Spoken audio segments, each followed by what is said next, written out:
Olá, sejam bem-vindos a mais uma cobertura de South by Southwest. Esse evento que é um marco da inovação, nós estávamos levantando algumas estatísticas do ano passado. 432 mil pessoas participaram do South by Southwest no ano passado. Austin, que tem um pouco mais que 900 mil pessoas, recebe todo esse povo interessado em filmes, em inovação e também em música. Então o festival nasceu da música, foi crescendo. Recentemente começou também um braço educacional e nós viemos para o Interactive, que é o festival que está focado em inovação.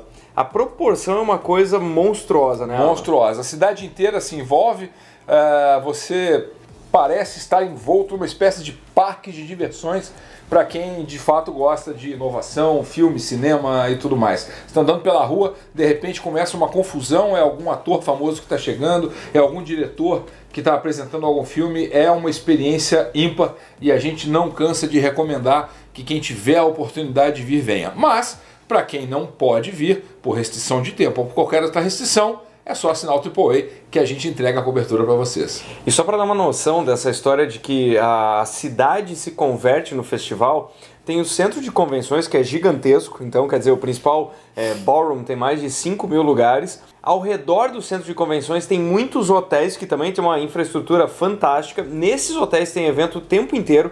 Ao redor disso tem as casas das empresas e fora desse raio ainda tem as casas dos países. Então é um showcase de startups, de speakers que vêm de vários países do mundo inteiro. Então só para vocês terem ideia, tem em média 22 palestras em paralelo. O mais difícil é fazer essa curadoria. Então nós começamos um tempo antes do festival, escolher o que nós vamos ver para tentar trazer o melhor para vocês. E a gente começou o South by Southwest com o pé direito, não podia começar de maneira melhor, com uma palestra da Esther. No ano passado esteve aqui no South by Southwest, fez uma das melhores palestras daquela edição. O TED dela é um TED fascinante e ela esteve presente mais uma vez com o seu adorável sotaque francês, trazendo informação de extremo valor para a audiência que prestigiou a palestra dela. Uma coisa muito bacana que ela fala, o TED dela, procure sobre infidelidade, no final você vai descobrir que não é isso, mas ela tem uma abordagem fantástica, ela faz terapia de casais e também estuda o mundo das empresas. Então, o que ela trouxe nesse ano de novidade foi que as empresas no passado se preocupavam muito com o ambiente e com a produtividade. Então, o que ela chama de bottom line. E aí ela fala que os relacionamentos eram, na melhor das hipóteses, chamados de soft skills. Então, quer dizer, já era uma forma de colocar isso em segundo plano.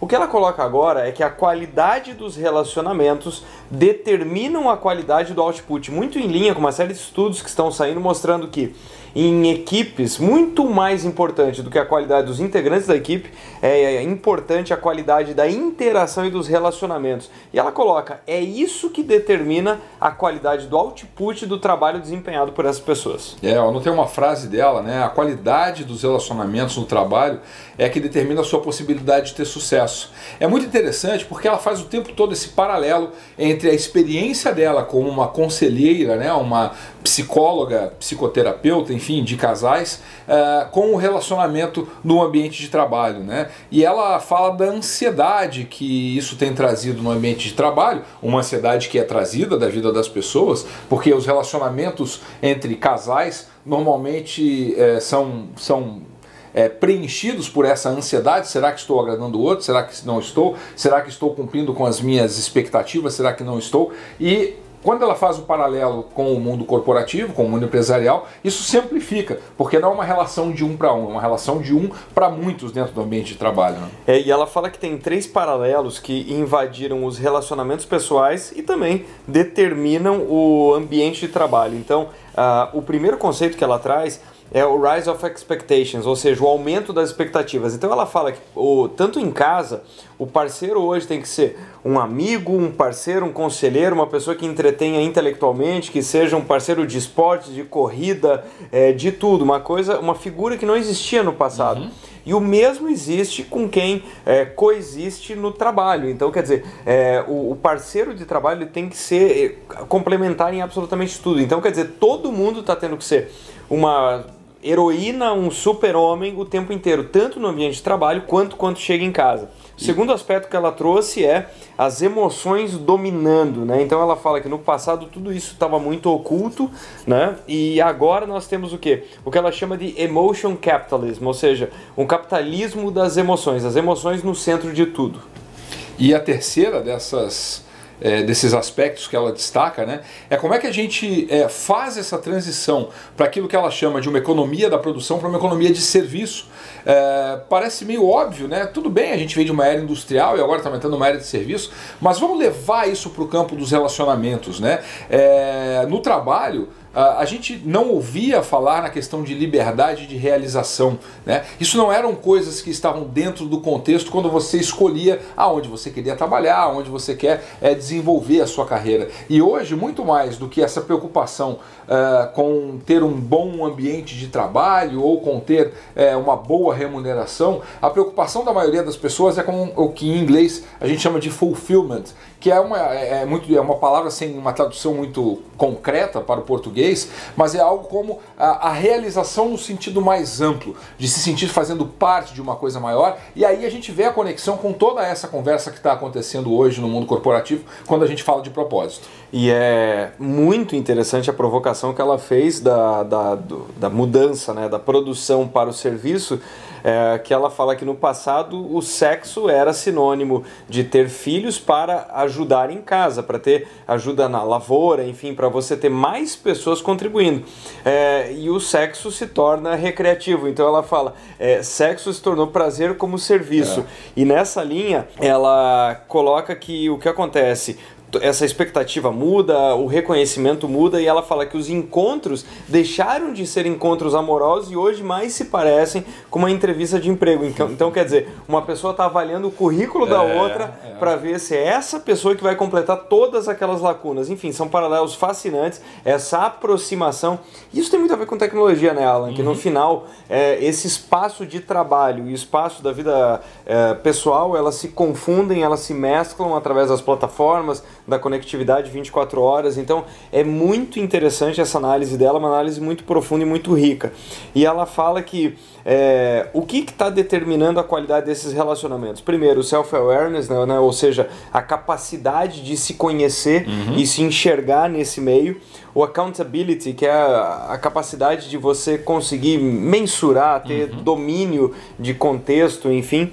E o que ela fala é o seguinte, para você causar qualquer mudança, a mudança começa fundamentalmente por você. Ela trouxe o The More, né, que todo relacionamento ele se torna nocivo a partir da hora que uma pessoa é agressiva e a outra responde a essa agressividade, tem uma escalada ou de agressividade, e muito bacana que no final ela fez uma provocação, né? Que o inverso do amor não é a raiva, o inverso do amor é a apatia. E nós estamos vivendo ambientes de trabalho cheios de apatia. Cheios de apatia, exatamente. Ela falou também do papel da empatia, né? Que essa é uma característica cada vez mais necessária para os casais e para os profissionais. Ela citou exemplos, por exemplo, na maioria das grandes empresas hoje, é muito comum que no mesmo ambiente existam pessoas de diferentes nacionalidades, falando diferentes línguas, e quando você ajusta o seu ponto de vista para poder perceber as particularidades de uma pessoa, por exemplo, que tem outro idioma, você começa a ampliar a sua capacidade de desenvolver essa empatia, porque o idioma é uma coisa óbvia, se você não ajustar as expectativas, você não consegue se comunicar. Mas tem outras coisas que são menos óbvias, que são mais subjetivas. E desenvolver a capacidade de perceber que coisas são essas e de moldar o nosso comportamento a isso faz toda a diferença. E aí nós fomos para a palestra, nós estamos trazendo aqui as 3 melhores palestras do dia 1.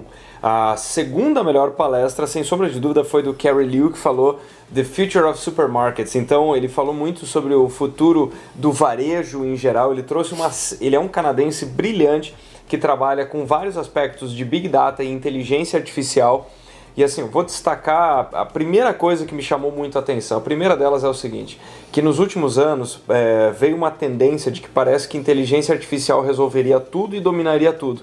E assim como nós vimos no Web Summit uma certa cautela com relação aos carros autônomos, eu senti nesse evento uma certa cautela em relação à inteligência artificial. Então uma discussão mais madura do tipo, peraí, em que momento que eu estou assustando o consumidor? Em que momento que eu não estou mais fazendo uma troca valiosa para ele? Que eu estou só pedindo dados e que eu não estou oferecendo algo em troca? Então ele trouxe o paralelo de que o varejo não mudou de forma muito significativa nos próximos 20 anos, e ele se questionou o porquê que eu vou te convencer de que agora é para valer, que agora o varejo vai mudar de verdade. Ele trouxe um exemplo que é muito rico porque reforça um ponto que a gente está sempre trazendo aqui no AAA. Inovação não necessariamente depende de tecnologia. E ele contou o exemplo da Safeway, que é uma rede de supermercados aqui nos Estados Unidos, em que ele diz o seguinte, as pessoas, todas elas, estejam elas trabalhando onde estiverem, são treinadas para operar os caixas do supermercado. E aí pode parecer meio estranho, mas por que as pessoas têm que aprender? O açougueiro tem que saber operar o caixa do supermercado? A pessoa da padaria tem que saber operar o caixa do supermercado? Sim, todos eles têm que saber por uma razão. Porque o principal ponto de contato e de insatisfação do cliente com a experiência no supermercado se dá na hora que ele está na fila do caixa. E se eu tenho pessoas em todo o supermercado treinadas para operar os caixas, nos momentos de pico em que por alguma razão a fila cresceu, eu posso sacar pessoas de quaisquer setores do supermercado para atender as pessoas. Inovação nesse caso é experiência. O detalhe é o seguinte, faz 19 anos que isso funciona dessa forma no Safeway. Então, outra provocação que ele faz, né, que parece que a discussão do varejo resume-se a tentar entender o que a Amazon está fazendo. E ele coloca que, claro, no e-commerce a presença da Amazon é uma coisa massiva, mas no varejo total a participação da Amazon ainda não passou de 2%. E isso para mim foi surpreendente. É uma coisa incrível. Então, a hora que você coloca o total de gastos do americano no varejo, porque varejo, entenda-se, nós estamos falando aqui daquela pequena lojinha de bairro, que a pessoa saiu para fazer uma pequena compra. Nós estamos aqui dentro de um hotel, é aquela pequena compra que aconteceu no lobby do hotel, que deixou de ser feito na Amazon. Então a penetração total de mercado da Amazon ainda é 2%. Então ele fala que o varejo está aqui para ficar. E aí uma provocação que ele trouxe também é que o varejo criado pelo capitalismo de risco, por grandes fundos, tem pouca chance de vingar, porque o varejo, quem domina de fato os outros 98% são marcas que têm mais de 50 anos de idade. Então ele fala que é muito mais interessante tentar entender como é que essas marcas vão se renovar do que imaginar um modelo radicalmente diferente, porque ele fala, não há conexão emotiva e não há conexão significativa de marca. Então ele também trouxe um aspecto de recall de marca que, por mais que pareça uma coisa boba, mas marcas como o Walmart aqui nos Estados Unidos e várias outras, são marcas que enquanto você está voltando para casa, você se acostumou a vê-las. Então não é simplesmente lançando uma nova marca na internet que você vai conseguir conquistar o coração das pessoas. E aí ele fez uma reflexão assim, né? O que os clientes, afinal de contas, querem, né? E ele falou o seguinte, o cliente não tem nenhum interesse no problema que você como varejista tem para atender o cliente. E ele destacou muito duas coisas, essa questão da lealdade da marca, que o Arthur acabou de mencionar, e ele trouxe uma ideia muito forte de que o cliente hoje do varejo busca a experiência omnichannel. E aí ele trouxe um montaço de siglas aqui que eu fui anotando para compartilhar com vocês, né, que é, por exemplo, o BOPS. Buy Online, Pick Up in Store, ou seja, compre online e pegue na loja, uma grande tendência. A segunda é uma sigla meio esquisita, BOLSFS, que é Buy Online, Ship From Store, ou seja, você compra online e a entrega é feita da loja que está aí perto de você para minimizar o tempo de entrega para você. A outra é o HOPS, Reserve Online Pickup in Store. Eu reservo na internet e passo na loja, como disse o Arthur, na volta do trabalho para casa para pegar aquilo que eu reservei online. Como um pré-lançamento. Como um pré-lançamento. Isso acontece muito aqui nos Estados Unidos, é muito comum, por coincidência, por curiosidade. Essa semana foi lançado o Galaxy S10. O pessoal que nos acompanha sabe que nós dois somos tarados por telefone celular. Então, a gente reservou, comprou pela internet e passou na loja no dia que o aparelho chegou na loja para pegar. Isso está cada vez mais comum aqui nos Estados Unidos, né? E, enfim, tem mais um montão de sigla, né? Ele até colocou uma no final lá, que era um palavrão gigante que não tinha nenhum sentido, mas que ele queria dizer o seguinte: buy or browse whatever I want, when I want, pick up or I want, deliver or I want. Ou seja, É o cliente que sabe aonde é que ele vai consultar, aonde é que ele vai comprar, aonde é que ele vai receber, aonde é que ele vai retirar. E a sacada dessa grande revolução do varejo é usar a tecnologia para proporcionar esse omnichannel para o cliente, para que ele possa ser o senhor das suas escolhas no processo de consumo. E daí o que eu achei o máximo é que ele colocou em xeque essa história da inteligência artificial, que ele falou que, assim como é natural de qualquer tecnologia que está surgindo, o que aconteceu nos últimos anos? Eu preciso comprar AI, eu preciso contratar alguma ferramenta de inteligência artificial, do ponto de vista do varejo, né? E daí o que ele coloca essa não é a pergunta certa. A pergunta certa deveria ser: como é que eu aumento receita? Como é que eu atendo melhor? Como é que eu consigo criar lealdade?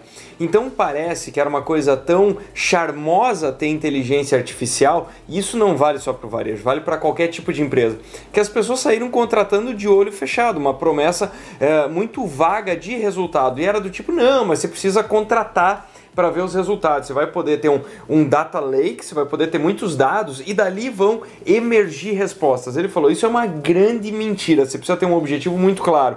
E aí, dos objetivos claros, o que ele trouxe que são as dores do varejo? O assortment, ou seja, como que você vai fazer do caixa para trás, que produtos estarão lá, qual que é a sua oferta. E outra coisa que chamou a atenção, que ele falou o seguinte: se você pegar o varejista tradicional, ele tem 13 canais para tentar provocar o consumidor final. Então ele falou, passa de relações públicas a acionar ele através de e-mails.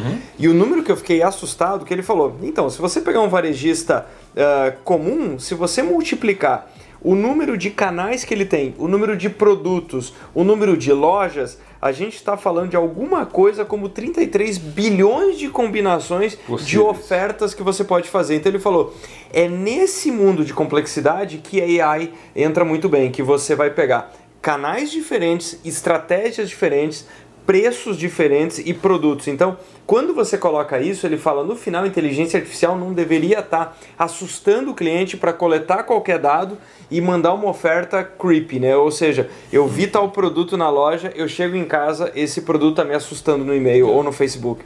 Então, assim, a visão dele é fascinante e parece fazer muito sentido para o varejo no Brasil. E por último, né, ele, mais uma vez, fazendo a conexão de que inovação não necessariamente depende da tecnologia. Ele diz o seguinte: se você é um varejista, o seu trabalho é encontrar onde é que está a próxima inovação em produto para que esse produto possa estar sendo vendido no seu varejo. Ele citou o exemplo do Impossible Burger, que inclusive o Arthur gravou um vídeo que está nas redes sociais dele, lá no Impossible Burger, contando como é que foi a experiência de comer esse hambúrguer, que é o hambúrguer artificial. É um hambúrguer de carne, que parece carne, tem sabor de carne, tem textura de carne, mas é completamente sintético. Ele conta que o Impossible Burger criou uma categoria de produto completamente nova que não existia. E quando você consegue se antecipar e trazer esse produto para o seu varejo, isso acaba se convertendo em diferencial competitivo. Por fim, nós destacamos aqui a palestra do Rohit Bhargava, que é um guru da inovação, então é um maluco, porque ele, a hora que ele mostra o processo metodológico dele para descrever quais são as principais tendências para esse ano, ele é um autor de best-seller, ele já está há muitos anos publicando um guia chamado The Non-Obvious Trends, ou seja, quais são as tendências não óbvias para aquele ano. Então ele consome muito material, ele lê uma infinidade de livros, participa de um sem fim de eventos ao longo do ano, e ele soma tudo isso e traz quais são as tendências relevantes daquele ano e também faz um recap, faz uma revisão de todos os livros anteriores, qual grau que ainda tem de relevância dessas tendências. E nesse evento ele trouxe as 7 principais do report dele para 2019. A primeira dessas tendências é o que ele batizou de Retro Trust, ou a confiança naquilo que é retrô, né? Ele citou alguns exemplos como a Kodak, que voltou a fazer filme fotográfico. Ele citou o exemplo da John Deere, que tem tratores, implementos agrícolas altamente sofisticados, conectados à internet, mas muitos dos produtores estão voltando a querer os tratores tradicionais, porque cada vez que dá um problema naquele trator ultra sofisticado, ele não tem os recursos na fazenda. como ele tinha antes, que o permitam consertar o trator e tem que ficar esperando por um cientista de dados, um profissional especialista em tecnologia para consertar aquilo. Falou dos telefones... Os dumb phones. Dos dumb phones, exatamente, que apenas são telefones que você diz que usa para falar, tipo aqueles Nokia clássicos, né? Enfim, um movimento de, com tanta digitalização, de uma busca por aquilo que ele chamou de, eu não vou saber como é que a gente traduz isso para português, ele usou a expressão analogization, ou seja, tudo voltando a ser análogo novamente, né? E uma coisa interessante é que a Kodak, inclusive, ela voltou a lançar a Super 8, que é uma filmadora icônica dela. Lançou isso na CS. Em Las Vegas. Então, quer dizer, uma feira que traz o que existe de mais moderno a cada ano. O grande lançamento de 2019 foi uma coisa que existia na década de 80. E o bacana de estar aqui em Austin, que é o mesmo sentimento que nós temos quando estamos lá no Vale do Silício, é que você escuta um expert falando uma coisa e você sai na rua e consegue ver aquilo. Por exemplo, Bargava falou dessa tendência do Retro Trust e ele falou, por exemplo, a volta de bares, de lugares de entretenimento com arcades, com Pac-Man, com coisas que trazem um saudosismo, especialmente da adolescência e da infância das pessoas. Por que ele está falando isso? Porque as pessoas estão passando por um momento de muita confusão, muita mudança, então elas querem voltar a se conectar com aquilo que é chão, com aquilo que ela tem uma referência segura, com aquilo que ela se lembra de um mundo seguro. Por que eu estou falando isso? Que aqui em Austin é uma coisa muito peculiar. Há 2 quadras, verdadeiramente há 2 quadras do Convention Center, que é onde ele estava fazendo essa palestra, existe na esquina um desses bares com arcade. Então você consegue ver os adultos indo até lá para jogar os videogames que eles jogaram na adolescência, na prática. Então é uma coisa incrível. A segunda tendência da SET é o que ele chama de Muddled Masculinity. Então uma discussão que está acontecendo que é a seguinte, nós tivemos desde 2013 um avanço dos movimentos feministas, então ele mostrou uma série de movimentos, né? A cada ano nós tivemos um grande marco. E o que ele coloca é o seguinte, que o avanço disso e principalmente a parte dos processos judiciais traz uma discussão do tipo, qual que é a distância entre machismo e a persona do homem, ou seja, como é que define o personagem masculino sem que ele se torne agressivo hoje em dia? Então, masculinidade acabou se tornando sinônimo de excesso de autoconfiança, de arrogância, e hoje o que ele cita é que tem empresas que estão levando isso em conta, que, por exemplo, um candidato homem tem muito mais risco de sofrer um processo por abuso sexual do que uma candidata. Então, quer dizer, a coisa, segundo ele, está chegando num ponto de inversão, que aquilo que era dado como frágil do ponto de vista da entrada das mulheres no ambiente de trabalho, está se revertendo como uma dúvida, primeiro, do marketing, em como comunicar com esse público masculino, e segundo, os homens estão tendo dúvida em como se comportar no ambiente de trabalho. Para fechar, a palestra aconteceu no Dia das Mulheres, e ele falou, será que eu devo dar parabéns, ou será que isso vai soar agressivo? É interessante essa história.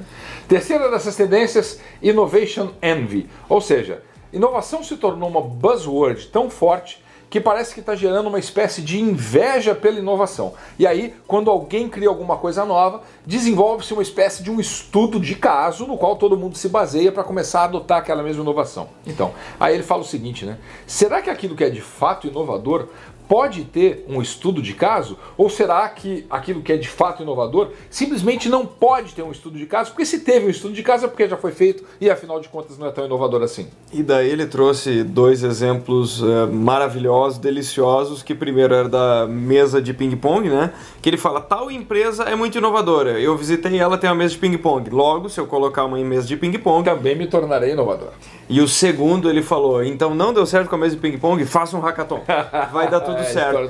Então ele fala dos chavões, né? No final do dia o que é? Uma empresa que tenta se espelhar isso em outra, isso é muito sensível a contexto. O que deu certo para uma empresa pode ser que tenha dado certo, primeiro pelo timing dela, pelo mercado dela e pelos gestores e pelas equipes que ela tem. Não necessariamente a sua realidade é a mesma. Então conseguir colocar isso em contexto, por isso que nós temos um cuidado danado de fazer o quê? Ponderar determinadas coisas que, por exemplo, aqui nos Estados Unidos ou em qualquer outro lugar do mundo funcionam muito bem e nós sabemos que o timing no Brasil ainda não é adequado para isso. Então, simplesmente aceitar alguma dessas verdades cegamente e sair implementando, na maior parte das vezes dá errado. Dá errado. Quarta tendência, inteligência artificial. Aí não precisa ser guru para saber. É o que a gente falava antes, inclusive, quando a gente falou de uma das palestras que nós assistimos antes, a percepção de que a inteligência artificial desce daquele mundo da expectativa, né, do hype, e começa a se tornar algo mais concreto e mais real, com aplicações que começam a ser utilizadas na vida real. Então, inteligência artificial está muito ligado à robótica, que nós vamos falar em um dos próximos passos, né? Mas começa a se tornar uma coisa, ele fala, além da inteligência artificial, a presença artificial. Então, quer dizer, ele mostrou alguns exemplos de influencers artificiais, né? Que são personagens que não existem, então quer dizer... milhões de seguidores, uma coisa louca. Exatamente, uma coisa que eu pesquisei, que é uma coisa intrigante, né? Quem está fazendo a abertura dos shows da Lady Gaga é uma personagem dessas em 3D. Então as pessoas ficam gritando no show para uma personagem que é projetada no telão. Uma coisa impensável anos atrás. Quinta tendência, Enterprise Empathy, ou empatia corporativa. Aí ele trouxe o exemplo do Tesco, rede de supermercados britânica, que criou, por exemplo, um slow checkout, né? Um relaxed checkout, uma linha para que as pessoas que querem fazer passar pelo caixa no supermercado possam fazê-la no seu ritmo. Ou seja, a percepção de que as corporações têm que começar a desenvolver um sentimento de empatia com os seus clientes para atender as necessidades de uma maneira não uniforme. Ah, tudo bem, o mundo está super acelerado, todo mundo tem pressa, todo mundo quer ser rápido, mas será que é todo mundo mesmo? Será que algumas pessoas não continuam querendo fazer as coisas como faziam antes? Isso é a tendência que ele batizou de Enterprise Empathy. E é muito legal isso, né, Alan? Porque parece ser a evolução natural de, num primeiro momento, as empresas, especialmente nos anos 80, elas olharam muito para processos fabris, nos anos 90 para aspectos estratégicos, depois elas começaram a ter um olhar para o usuário, né? Veio toda a discussão do user-centric, depois toda uma discussão de experiência do usuário, e agora nós estamos falando de design e de empatia como estratégia. Então, quer dizer, nós estamos trazendo até um vocabulário que é mais sensível e mais humano para aspectos empresariais, ou seja, as empresas que conseguem se posicionar como um ser humano conseguem ter mais sucesso. Perfeito. Sexta tendência, Robot Renaissance, ou o renascimento, né, no sentido da época da história, da época lá do renascimento europeu, dos robôs. Essa época do renascimento, o que ele traz é o seguinte, que o renascimento, a renascença, foi uma época que num curto espaço de tempo nós tivemos uma transformação cultural, política gigantesca. E o que ele fala é o seguinte, que os robôs são uma promessa, mais uma vez, de meados dos anos 80 até agora, mas agora eles começam a permear a nossa vida por todos os lados. Então eles estão atendendo em restaurantes. O Alan fez uma postagem a respeito de um restaurante japonês que é atendido em grande medida com robôs e tudo mais. Então, quer dizer, eles não são mais um ente estranho na família, eles são a Rose dos Jetsons. Exatamente. E o que ele fala é que isso começa... Eu lembro do exemplo que ele trouxe, que foi num dos hotéis que ele esteve, quem faz a entrega do room service é o robô. E aí as pessoas estão entrando no elevador, o robô entra junto, pede licença e fica lá. E diz que as pessoas ficam em pânico, porque elas ficam... O que vai acontecer com esse robô? O que ele está carregando e para onde que ele vai? E ele fala que daqui a 5 anos, provavelmente essa surpresa vai ser estranha, porque os robôs estarão permeando a nossa vida de tal maneira que nós estamos vivendo esse renascimento. Ou seja, no primeiro momento parece algo muito estranho, no segundo momento é o teu dia a dia. E por último, a sétima tendência é o back storytelling. Muito bacana. O back storytelling é a história de que... o primeiro slide que ele mostrou foi genial, que ele falou o seguinte, era uma criança querendo dormir, ela vira pro pai e fala o seguinte, pai, em vez de ler um livro hoje, você podia me contar uma história corporativa? Porque ele fala o seguinte, as empresas, elas escrevem o que elas querem, elas produzem as peças sobre a história delas de forma cada vez mais artificial. Então ele fala que hoje, para convencer, você tem que ter o quê? Depoimento. Cliente falando bem de você, boca a boca é a ferramenta mais poderosa de comunicação. Então, quer dizer, muito mais poderoso que você falar de você mesmo, é um terceiro validando aquilo que você gostaria de comunicar. Exatamente. E assim, nós fechamos o nosso primeiro dia de South by Southwest. O vídeo da cobertura dos eventos sempre acaba ficando maior do que a gente gostaria, mas a gente também acha importante conseguir levar para vocês tudo que está acontecendo de legal. Então a gente espera que esse primeiro dia seja tão interessante para vocês quanto foi para nós aqui fazendo a cobertura.